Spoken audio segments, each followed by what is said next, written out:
I'm sorry, it's not a hearing because we've invented something new in the law here in Hamilton County. It's a discussion, not a hearing. Other notices, I guess when non-rich people's registrations get challenged, they actually have hearings. Where's the legal counsel? Our legal counsel will be present. Well, who have you consulted with to make sure you're not violating the law on the 10-day requirement? Our legal counsel. He's not in the office this week. Michael, how are you doing? Hey, how are you? Fine, I just wanted to get an update because I have no idea what's going on with this case. The guy you told me was probably handling it appears to be out of the office until Monday. Okay. Is Sherry Poland here? She is not in the office today. Is Raquel here? She is. Okay. You call and see. Yes. You call.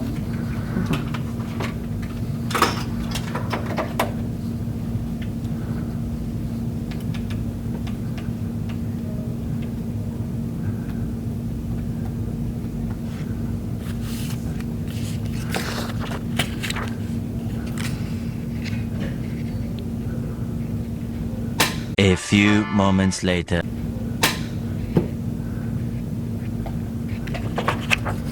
A few moments later. Yeah. Wait a minute. I'll go over here and see. A few moments later. You also got my record request for the notices. So under statute, you're required to send a notice to the person whose registration is being challenged, and you're required to send a notice to me by mail, by regular mail. Okay, again, So I requested copies of those documents because something appears to be very fishy going on here. well, as I said, it's in the hands of our legal counsel. You referred me to legal counsel that's not in the office. That says it's fishy. It's the Friday before the 10th day, which was on Monday.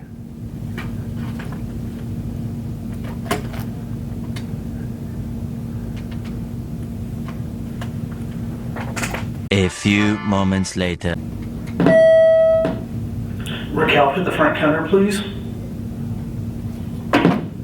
A few moments later.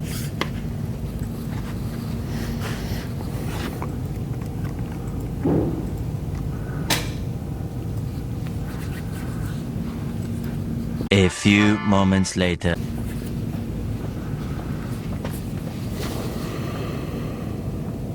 A few moments later. She'll be here. Oh, she'll be here. Yeah, see, she'll be here. She'll be here. Okay, thank you. A few moments later. A few moments later. Hi. Hi there, you Raquel? Yes, how can I help you? I'm Chris Hicks. I filed a challenge to Christine Barrett. Oh, calling I'm my- sorry. Nice to meet I you. filed a challenge to Christine Barrett Haslam's registration last Friday. The 10th day is this Monday. Statutorily, there has to be a hearing. There has to be a mailed notice to both me and her. And I talked to Michael, and he tells me to get with counsel. The counsel he tells me to get with is not in the office this week. And so I want to know what's going on because it feels very rigged to me. I'm sure you're very familiar with the statutes relating to a challenge. So I can't answer any questions. Anything you have to direct to our legal counsel, and then we'll. Well, I guess I can't figure out who your legal counsel is since he tells me to go to David Stevens, who's not in the office, and this is insane. I go look at other challenge hearings that you've had, and they're clearly hearings. This one bizarrely says discussion. I requested subpoenas. You're violating the law. So You're required within 10 days. You know this. You don't need a lawyer to tell you the basics of the law You'll have to on a speak to our challenge. legal- So what is actually happening on Monday? What is discussion? You'll have to speak to our legal counsel. Who? Who's the legal counsel? We'll give you the contact info. He gave me one, and they're not in the office. This is Friday at 2 o'clock. The hearing's, I think, Monday at 8. The discussion is Monday at 8. This is crooked. I will give you their contact information. Okay, why don't you give me right now specifically, let's get him on the phone. The lawyer for the prosecutor's office that's actually handling this, since the one he told me yesterday was handling it's not in the office this week. I will give you their contact information, sir. Why don't we get them on the phone together since you're concerned with my rights being protected to a proper hearing? A few moments later. I know Christine Barrett Haslam and her family raise a lot of money, for political candidates. That doesn't mean that they're not required to follow the law, or this board can have different policies for rich people. Okay, all I have is his email address. Who? He's not in the office this week. You told me Dave Stevenson yesterday, and then I got back an out of office reply when I emailed him that he's not going to be in the office again until Monday.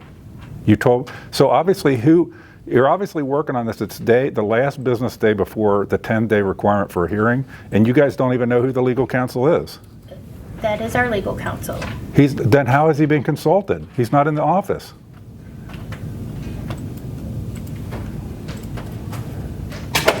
This is crooked as hell. I would just ask you to direct all questions that way via email. I don't know who to direct them to, because the person you said, the hearing is Monday. I'm sorry, it's not a hearing because we've invented something new in the law here in Hamilton County. It's a discussion, not a hearing. Other notices, I guess when non-rich people's registrations get challenged, they actually have hearings. It's at 8:30 a.m. on Monday. Yes, sir. We'll see you Monday at 8:30. Where's the legal counsel? Our legal counsel will be present.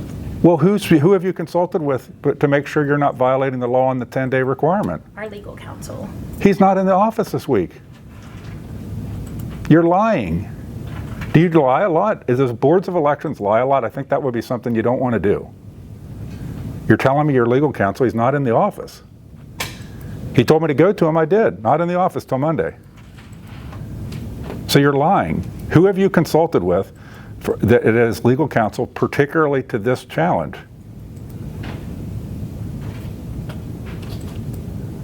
Why don't you get somebody on the phone right now? Who's your backup legal counsel when the main legal counsel for the Board of Elections is out?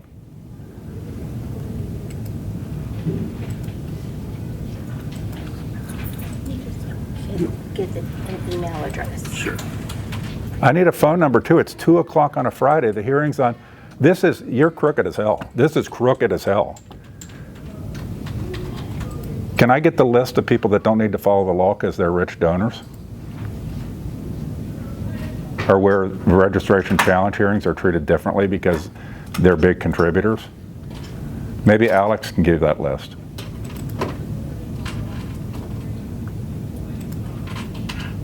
I just print out the email address. I need a phone number. I'll go downtown. This is going to become great. That I think a key thing people need to know is you cannot trust boards of elections.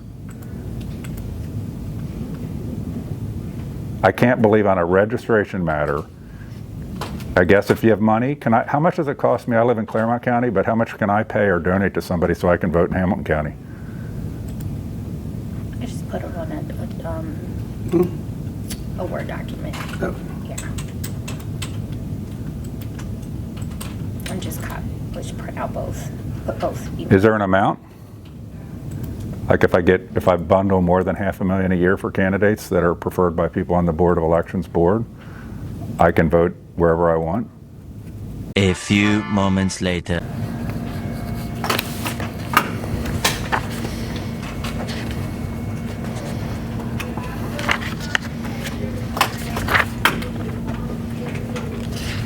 A few moments later.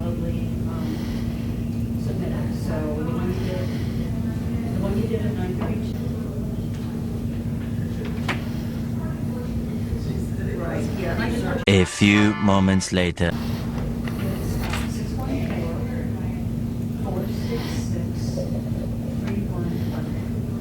A few moments later.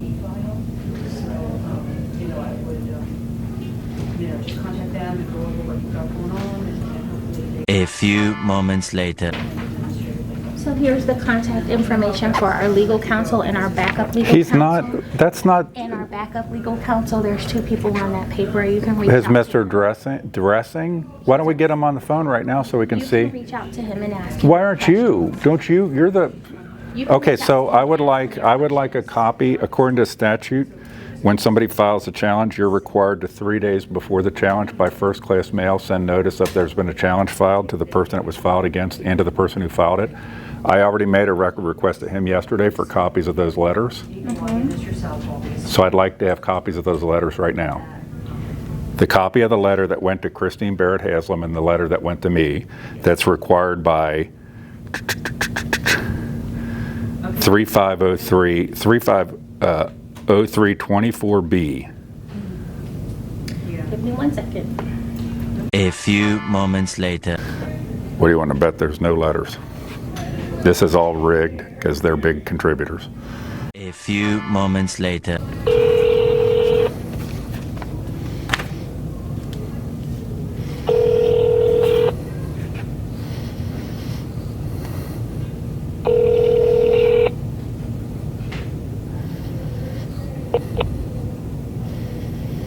Hello, you have reached the voicemail of Patrick Dressing, Assistant Prosecuting Attorney in the Civil Division of the Hamilton County Prosecutor's Office. Please leave your name, phone number, and a brief message, and I will return your call as soon as possible. Thank you.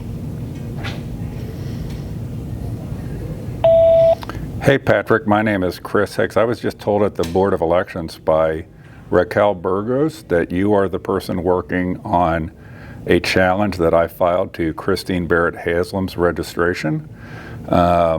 It seems like something very crooked is going on. Yesterday I was referred to David Stevens when I know he's not in the office. And I don't believe, I don't know whether you've been even consulted. I think they're lying here. Monday is the 10th day from the filing of the challenge to the registration. That's the witching day for 350324B. I'm trying to get copies of the letters that were sent according to the statute itself, but it appears that because the Haslams or the Barretts are big contributors, there's different rules. So I'm not sure what's going on with this or that your consultation, but you're the one getting thrown under the bus. If you're the legal counsel, and I want to know what's going on with this being a hearing. Thank you. And I am at, by the way, if I didn't say it, I'm at 513-289-4341. 513-289-4341. So, Mr. Hicks, there's the information to our legal counsel. So where's the letters? if you want to reach out to them and you've been noticed of the So I want to get there's direct record responses. Produce a document. A record response, if it doesn't exist, is we have no records responsive. And I want to know, do you have a record responsive? Because the Board of Elections sends the record, sends the letter. You've been noticed of the meeting on Monday. You have our I asked, but the information. statute requires first-class mailing of a letter. Where's the There's no hearing. Where's on the Monday. Christine Barrett Haslam letter? You have the information that you need. You've been noticed. How much money do I need to get bundled for candidates so that I can vote wherever I want? Okay, so this is crooked as hell. What's going on here? So it's a cover. We'll see what happens with it. They're in a catch-22 because Brian Shrive said that Aaron Haslam's registration was good in Adams County. They'll probably try to say that Christine Barrett Haslam's registration is good in Indian Hill. That's directly contrary to statute. Statute requires that a married couple vote and be registered at the same address. The same address is where their family is. And the family of Aaron Haslam and Christine Barrett Haslam is in Indian Hill, where I think even he spends most of his time. We've already determined he has some sort of efficiency apartment type rental where he doesn't even use enough water per day to shower. He does not use enough water per day to have showered there. So it is a great ruse upon the people of Adams County that Aaron Haslam lives there. He's not a part of the community. His kids and his wife don't need to live the repercussions of his decisions as prosecutor in that county when he doesn't even live there. But the Barretts, Western Southern Life, bundle a lot of money. Alex Tranafilo here is also the head of the ORP. They need to do a solid for somebody. They need to figure out. So it'll be very interesting to see what they do on Monday because this is a complete joke. And it's funny to see people like this basically give away their soul for some corrupt organization. No job is worth that. No job is worth that.